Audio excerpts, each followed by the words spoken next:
I'm Audrey Miller, 25 years old, and until a summer evening in June, I still believed that one day my father would see me for who I truly was. We were hosting a graduation dinner for my younger brother Michael. The dining room warm with chatter, the smell of my mother's apple pie drifting in from the kitchen. I had spent the morning cleaning and setting the table, making sure everything was just right. When my father stood up to make a toast, his hand rested proudly on Michael's shoulder, a black BMW parked quietly in the garage, waiting for its moment. The words that followed would change everything I thought I knew about family. Before I go any further, let me know where you're listening from in the comments and hit that like and subscribe button if you've ever had to fight for recognition in your own home. I grew up in a modest 2-story house on the outskirts of Columbus, Ohio, the kind of neighborhood where kids rode bikes until the street lights came on, and front porches were gathering places. In the summer evenings, my parents worked hard, my father Thomas running his own contracting company, and my mother Karen teaching kindergarten. I was their first child, and for a while I thought that meant something special in our family. I earned good grades from the start, learned the value of saving from my grandmother, and never missed a chance to help my mother in the kitchen. I thought those things mattered. Then Michael was born when I was 6, and slowly I began to notice the way the air seemed to shift when he entered a room. My father lit up around him, celebrated small milestones with the kind of enthusiasm I only dreamed of for myself. When Michael managed a C in math, it was ice cream and praise. When I brought home straight A's, it was a nod and the reminder that excellence was expected, not rewarded. My mother would brush it off, saying, "Your father just shows his pride in different ways, Audrey." But as the years passed, the pattern only deepened. By the time I graduated high school as valedictorian, my father's interest was elsewhere. Michael's Little League games, his science fair entries, his part-time job at the sporting goods store. My own college graduation from Ohio State was marked with a simple dinner at home. My gift, a coffee mug with the words, "The real world starts now." While Michael's smallest successes drew extended family to restaurants and filled our home with balloons. I told myself I was older. I didn't need the same kind of encouragement, but deep down, it wore on me. After college, I came back home for practical reasons. My position at a local mental health clinic paid fairly well, but not enough to cover both rent and the savings I needed for graduate school. I helped with groceries, paid for repairs when I could, and did more than my share of housework it was supposed to. Be temporary a year or two before I set out on my own. But even then, I still held a small hope that my father might one day look at me the way he looked at Michael, proud and certain that I mattered. On the day of Michael's graduation, the sun was bright and the air carried that early summer sweetness. I had taken the day off work to help my mother prepare for the dinner guests. We expected grandparents, aunts, uncles, and a few family friends. The dining room table was stretched to its full length, my mother's best china set in place, and I had wrapped Michael's gift, a leather-bound journal with his initials embossed in gold. He had recently started writing short stories, and I wanted to encourage that, the way no one had encouraged me. But even as I tied the ribbon, I could sense there was something more planned, something I wasn't part of, and by the end of the night, I would find out exactly what it was. The guests began arriving just as the sun dipped low enough to spill a warm glow across the dining room table. My mother moved quickly from the kitchen to the front door, her voice bright as she greeted each person. Laughter and the faint hum of conversation filled the air as I adjusted the centerpiece one last time, wanting everything to look as polished as possible. Michael sat at the far end, still in his gown, grinning as relatives stopped to shake his hand or press a card into it. The room felt crowded, but my father managed to command attention without raising his voice. He stayed close to Michael, leaning in to share stories about his determination with anyone who would listen. I passed plates of food down the table, answering polite questions about work and my future plans. though my father's attention never drifted from my brother. The scent of apple pie wafted in from the kitchen, mingling with the sound of glasses clinking. After dinner, my father tapped a spoon against his glass, and the chatter slowly died away. "We're here tonight to celebrate a milestone," he began, his tone carrying the confidence of someone used to leading a room. He spoke of Michael's effort, how he had faced challenges and come through stronger, how his grit proved he was ready for the next chapter. Around me, relatives nodded in agreement, glasses lifted in a shared toast. Then my father reached into his pocket, placing a small box in front of Michael. My brother's hands hesitated before opening it, revealing a key fob marked with the BMW logo. A wave of surprise swept through the room. My father smiled and explained that the car was in the garage, just like Michael had always wanted. Chairs scraped against the floor as everyone hurried outside to see it. I stayed back for a moment, my hands resting on the edge of the table. The sound of voices carried in from the driveway, excited shouts, camera clicks, and Michael's voice saying he couldn't believe it was his. When I finally stepped out, the black BMW gleamed under the porch light. My brother sat in the driver's seat, running his hands over the steering wheel, his smile wide and genuine. I congratulated him with a quick hug, keeping my voice steady, and stepped aside so others could take a closer look. Back inside, the celebration carried on with champagne for the adults and sparkling cider for the younger guests. Plans for summer drives and weekend trips were tossed around as the dessert plates filled. I carried empty glasses into the kitchen, my movements practiced my thoughts elsewhere. When the last of the cake was served, my father came in loosening his tie as he set down his glass. "It was a good night," he said, leaning against the counter. "Michael's thrilled." I nodded, agreeing. Then his tone shifted, more measured. "You've been here almost 2 years now, Audrey. You've got a steady job. It's time you started contributing properly." I straightened, unsure what he meant. He continued without a pause. $900 a month for rent due Sunday. I reminded him that I already paid for groceries every other week and had covered the water heater repair just last month. He waved that off. "This is different. Kyle's just starting out. You're an adult now." My voice tightened as I asked how that was fair, given the car he had just given Michael. His expression hardened. "That's because he's worth it." The words landed in a way that left no space for misunderstanding. I stood still, the sounds from the dining room muffled as if they were coming from another house. My father turned to leave, but stopped to add, "Don't bring this up to Michael. Tonight's about him." Then he was gone. Later, with the guests gone and Michael out with friends, I found my father in his study. My mother sat in the living room, glancing toward the closed door as I stepped inside. I told him we needed to talk about what he'd said. His reply was short. The amount was fair and the decision was final. I tried to explain it wasn't about the money. It was about the difference in how we were treated. He dismissed it as comparing apples and oranges, saying Michael needed encouragement I never did. I asked why I was being punished for being self-sufficient, while Michael was rewarded for less. His answer was the same. That's how they decided to raise us. I told him quietly that it was because he valued Michael more. There was no hesitation in his reply, no softening of his voice, because he's worth it. My mother appeared in the doorway, her face pale, but he kept going.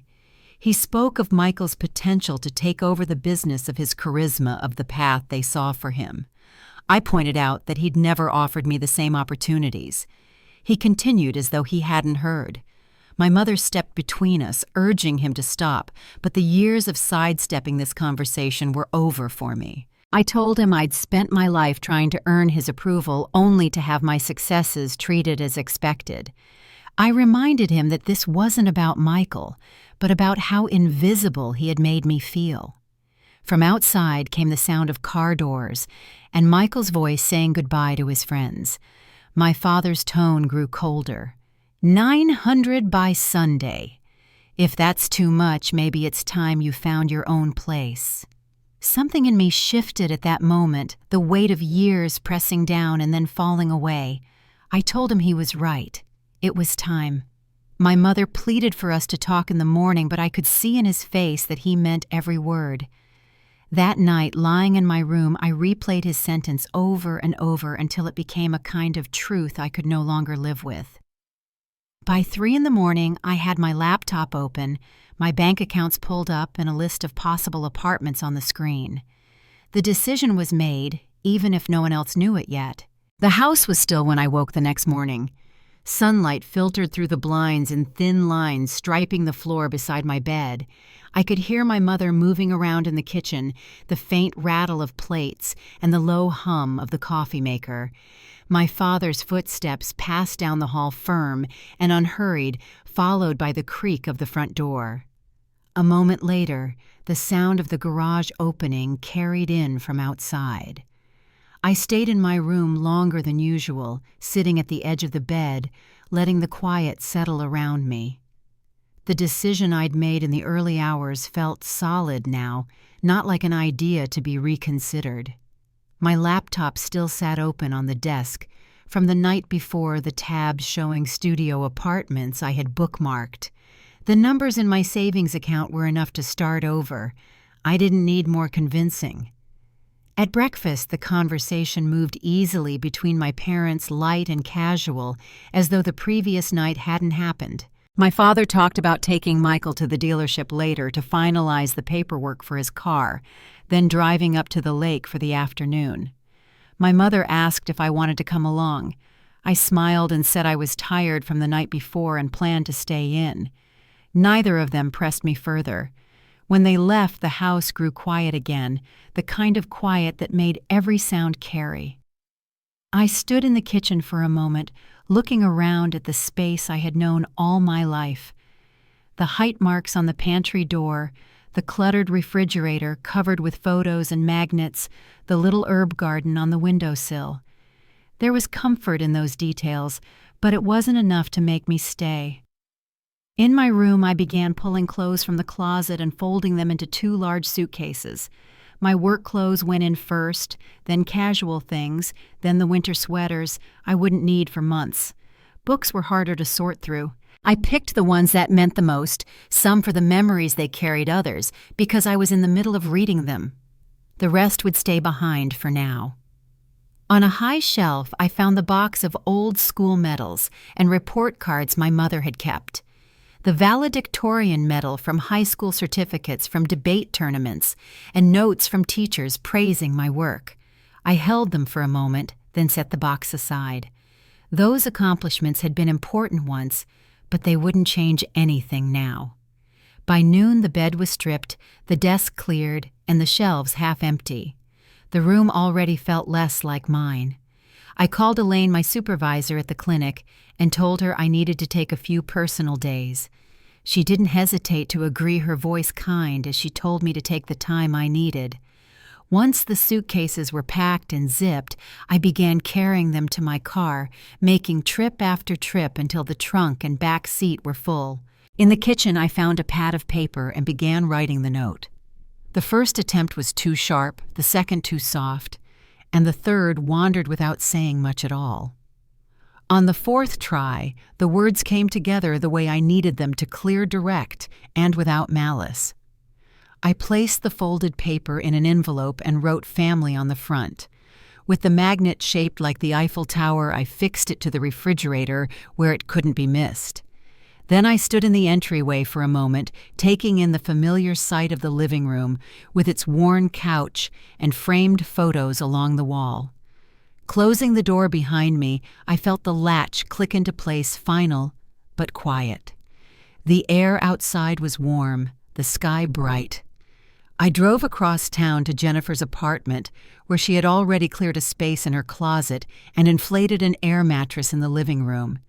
She handed me a glass of water, then helped carry my things inside without asking questions. That first evening, my phone began lighting up with messages. Michael was the first, his words coming quickly, one after another, asking where I was, if something had happened, if I was safe. I answered only that last question, telling him I was staying with a friend and needed space. My mother's calls came next 14 in total before the night was over. Some messages were tearful, others confused, and a few edged into anger. My father's first text was short, telling me this was unnecessary. When I didn't respond, he left a voicemail about how leaving wouldn't change the fact that adults have responsibilities. An email followed formal in tone, informing me I had until the end of the month to collect the rest of my belongings. The next day my Aunt Meredith called. She said she wasn't taking sides, but her voice softened when I told her what my father had said about Michael being worth it. There was a pause on the line before she admitted it was wrong of him to say, and that she understood why I'd left. She urged me not to cut ties completely, especially for my mother's and Michael's sake. I told her I wouldn't. By the end of the week, I had settled into a temporary routine, work during the day searching for apartments in the evening, and sharing simple dinners with Jennifer. The tension of the past few days began to ease in her quiet living room. On the third place I toured, I found a small studio in a converted Victorian house. The landlord, Mrs. Chen, was a retired teacher who preferred tenants who kept to themselves. She showed me the space, the light coming in from the tall windows, and told me I could move in the following week if I wanted it. I signed the lease before I left. That evening, I sent Michael a message asking to meet for coffee. He arrived looking tired, the easy energy from his graduation day gone. As soon as we sat down, he asked if I was coming home. I told him no, that I'd found my own place. His eyes dropped to the table, and he asked if it was about the car. I told him it wasn't, not exactly, and that it wasn't his fault. This was between me and our parents. He asked again if I was really okay, and I said I was getting there. We talked for over an hour about his plans for college, my new apartment, and the movie we'd both been wanting to see. When we parted in the parking lot, he hugged me longer than usual. As I watched him walk to his car, I knew we'd keep seeing each other, even if I wasn't living at home anymore. And with my new apartment waiting, I felt the first quiet sense of forward motion I'd had in years. Moving into the studio apartment felt like stepping into a space that was entirely mine for the first time. The high windows let in light that shifted throughout the day, and the quiet carried a kind of peace I hadn't realized I needed. Jennifer and two of my coworkers helped me carry in the last of my boxes, setting them against the walls while I decided where things should go. By evening, the couch faced the windows, my bookshelves were stacked in the corner, and my bed was tucked neatly along the far wall. That night I sat with a cup of tea and looked around at the simple layout. Nothing here had been handed down to me. Every piece of furniture, every small appliance, every plate and mug had been chosen by me. It was a comfort even in its sparseness. A few days later, an email from my former professor, Dr. Hansen, arrived. He had heard I'd been accepted to graduate school and wanted to know if I was interested in a research assistant position on a new project. The work was part-time, offered tuition reimbursement, and was directly related to my field. I replied, immediately setting up an interview for the following week. When I met with Dr. Hansen, he explained the project in detail, outlining the hours and responsibilities. I accepted the position on the spot. Walking back to my apartment afterward, I felt the first real sense of forward motion since leaving my parents' house. Meanwhile, my conversations with my mother remained brief and careful. She would call once a week asking how I was, telling me about small updates from home. My father stayed silent except for a short email acknowledging my new address. From Michael, the messages came more often a quick question about school, a photo of his car parked by the lake, or a short update about a class. It was during one of our coffee meetings that he mentioned feeling uncertain about the path laid out for him. He was doing well in his classes, but the idea of stepping directly into our father's business didn't feel right to him. I told him it was okay not to have everything decided yet. He nodded, but didn't say more. 2 months after I moved in, a knock came at my door one evening. When I opened it, my parents stood there. My mother's hands clutched her purse strap tightly, and my father's expression was unreadable. They stepped inside, glancing around at the small space. My mother called it cozy, and my father accepted a glass of water when I offered. After a few moments of silence, my father said Michael was struggling. His grades had started to slip, and he was questioning whether college was the right choice. They hoped I could talk to him, maybe encourage him to stay the course. I agreed to see him, but told them I wouldn't push him toward anything he didn't want. My mother looked relieved, but my father's jaw tightened before he gave a short nod. Then, without prompting, he admitted that he'd been uneven in how he treated Michael and me.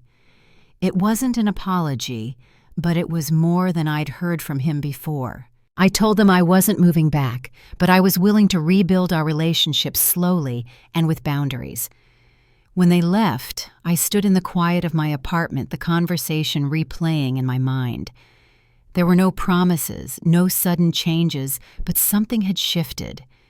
It wasn't resolution, but it was a start, and I knew my next step would be meeting with Michael to hear his side directly. I met Michael at our usual coffee shop on a cool Saturday morning. He was already there when I arrived, sitting at a table near the window, with his hands wrapped around a mug. His shoulders slouched slightly, and he seemed to be staring past the people walking by on the sidewalk. When I sat down, he gave a small smile, but it didn't quite reach his eyes. "Thanks for coming," he said. I told him I was glad to see him, and after a quiet moment, I asked how school was going. He hesitated, then admitted he'd been thinking about taking time off. "I'm not sure community college is right for me right now," he said, tracing the rim of his mug with his finger. "Every time I try to talk to Dad about it, it turns into an argument. He thinks I'm wasting my chance." I asked what he wanted instead. Michael leaned back, glancing toward the counter as if choosing his words carefully. "I want to work for a while, maybe travel. Try different things before I decide. I don't want to jump straight into a plan someone else made for me." His voice was steady, but there was a tension underneath. I told him it wasn't unreasonable to want time to figure things out. He looked relieved, but also uneasy. "You know how Dad is," he said quietly. "He's already got my life mapped out. Business classes, summers at his company, then taking over someday. But I don't know if that's what I want." We talked for a while about the possibilities, jobs that would let him save ways to travel without spending too much, how to balance independence with staying connected to family.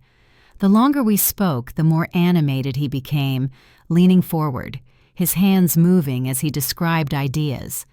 Eventually, he stopped and looked at me. "Would you be there when I talk to him? I don't want to face that conversation alone." I agreed, but reminded him it had to be his decision and his voice leading it. He nodded, seeming reassured. A week later, Michael called to say he was ready. We met at my parents' house on a quiet Sunday afternoon. My mother opened the door and gave me a look that was both surprised and cautious, but she stepped aside to let me in. My father was in the living room reading the paper. Michael sat across from him, glancing at me before starting. He told our father he was considering a gap year after his first year of community college. He wanted to explore other paths before deciding whether to continue with business.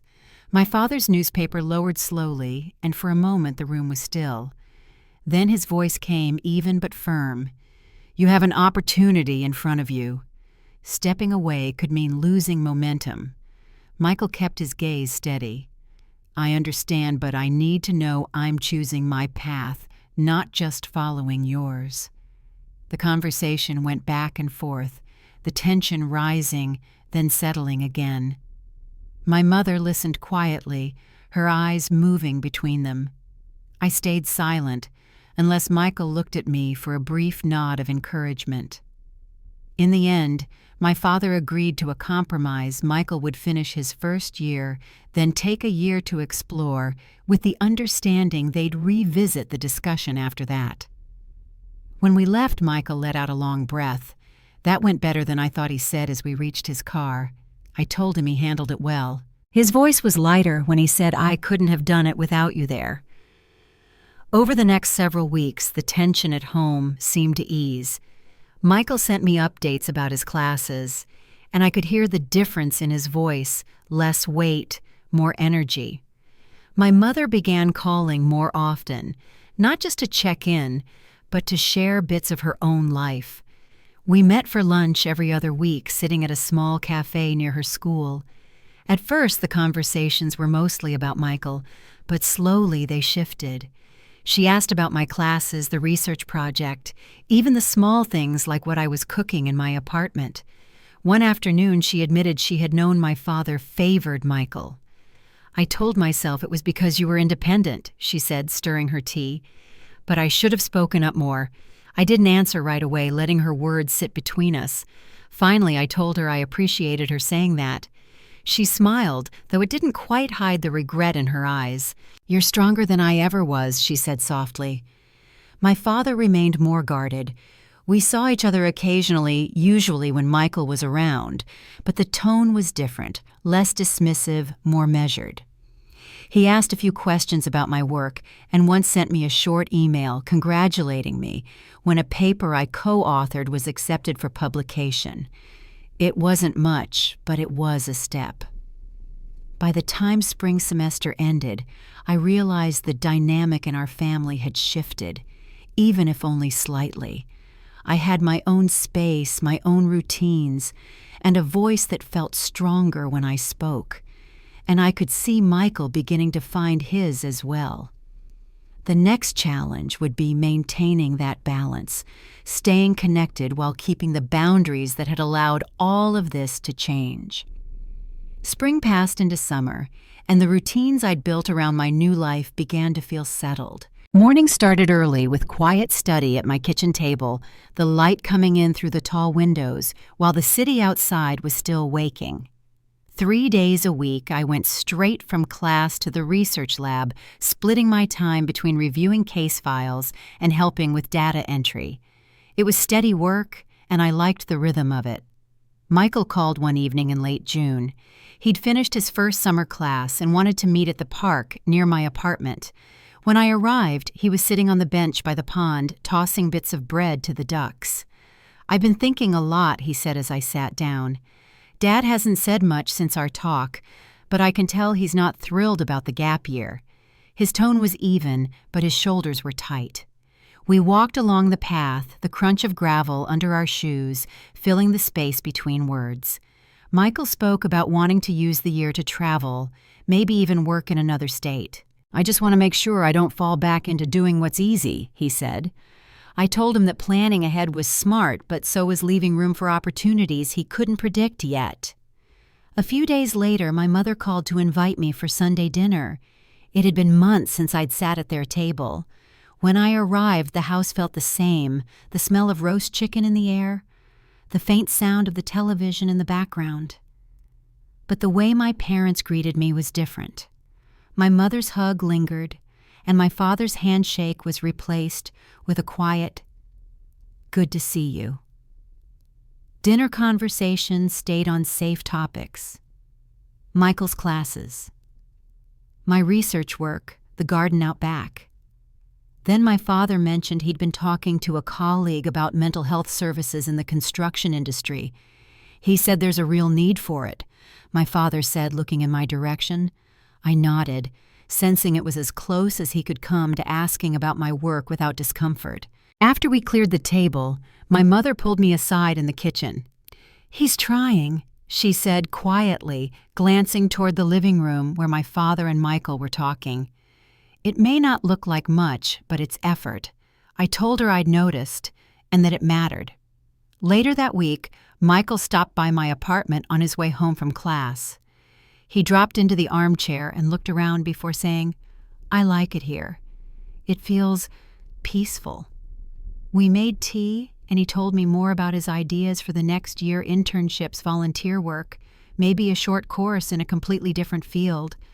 "I'm starting to see that I can make my own way," he said. The following month brought an unexpected email from my father. He had read the research paper I'd co-authored and wrote a brief message congratulating me on the publication. It was only a few lines, but it was the first time he'd acknowledged my academic work without being prompted. I read it twice before replying with a simple thank you. By late summer, I realized my relationship with both of my parents had shifted into something steadier. We still had boundaries, but there was less tension in our conversations. Michael seemed lighter too, his focus on finishing the semester before his gap year giving him a sense of control. I knew there would still be challenges. Old patterns don't disappear overnight, but there was a foundation now that hadn't existed before. And as autumn approached, I had the feeling that the changes we'd all started to make were just the beginning. By the time the first leaves began to turn, the pace of my days had shifted again. Graduate classes were in full swing, and the research project was demanding more hours. Evenings often ended with me reviewing notes at the kitchen table, a cup of tea growing cold beside me. Michael's semester was moving quickly too, though his messages hinted at the countdown to the start of his gap year. One Saturday morning, he called asking if I wanted to meet at the farmer's market downtown. We walked the rows of stalls talking about his plans. He told me he'd been offered a part-time job with a local nonprofit that focused on environmental conservation. It would be temporary, but he liked the idea of doing something meaningful before traveling. That afternoon, we sat on a bench near the river, watching boats move slowly through the water. Michael mentioned that Dad had asked again if he was sure about taking the year off. I told him yes, he said, looking toward the horizon. I think he's starting to believe me. There was a quiet satisfaction in his tone. A week later, my mother invited me over for dinner, saying she wanted to have everyone together before the weather turned colder. The house felt different that night, calmer, less taut. My father greeted me at the door, his handshake replaced again by a simple, "Glad you could make it." During the meal, he asked about my current coursework and listened without interruption as I explained the focus of a project I'd been working on.